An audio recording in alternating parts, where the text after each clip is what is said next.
দীর্ঘ ২ বছর পর দলে ফিরেই একাদশের সুযোগ পেয়েছেন পারভেজ হোসেন ইমন। গোয়ালিয়রে প্রথম টি-20তে টস হেরে ওপেনার লিটন কুমার দাসের সঙ্গে ব্যাট করতে আসেন ইমন।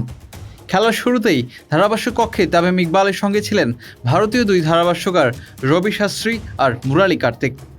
আশদীপ সিংয়ের প্রথম বলটায় মিডল অফ দ্য ব্যাটে খেলেন ইমন। তখন রবিকে তামিম বলছিলেন, ঘরোয়া ক্রিকেটে দুর্দান্ত ব্যাট করা ইমন লেগ সাইডে খুবই শক্তিশালী, অফসাইডে দুর্বলতা আছে খানিকটা। হার্দিক পান্ডিয়া প্রথম বলে পায়ের একটি বল ফ্লিক করেই স্কোয়ার লেগ দিয়ে 6 আদায় করে নেন। তামিমকে সঠিক প্রমাণ করেন ইমন।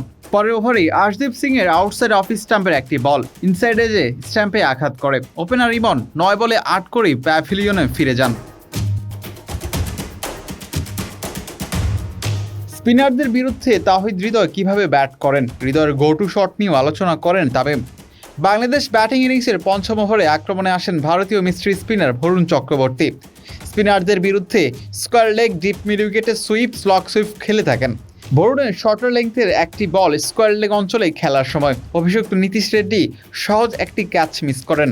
পরের বলে ফ্রন্ট অফ স্কোয়ার দিয়ে আরও একটি বাউন্ডারি হাঁকান। শেষ পর্যন্ত হৃদয় বরুণের বলেই লং অনেক ক্যাচ দিয়ে 18 বলে 12 রানের ম্যারাথন ইনিংস খেলেই সাজ ঘরে ফিরে যান। ভারতীয় বোলাররা টাইগার ব্যাটারদের দুর্বলতা কাজে লাগিয়ে একের পর এক উইকেট তুলে নেন। মূলত ধারাভাষ্যকারদের কাজ পারফরম্যান্স নিয়ে আলোচনা করা, ব্যাটার বোলারদের শক্তির জায়গা তুলে ধরা।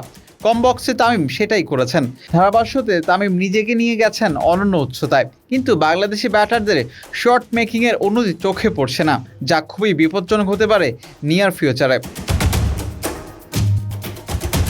বিলাল হোসেন শিমুল, পিটি আর্কাইভ।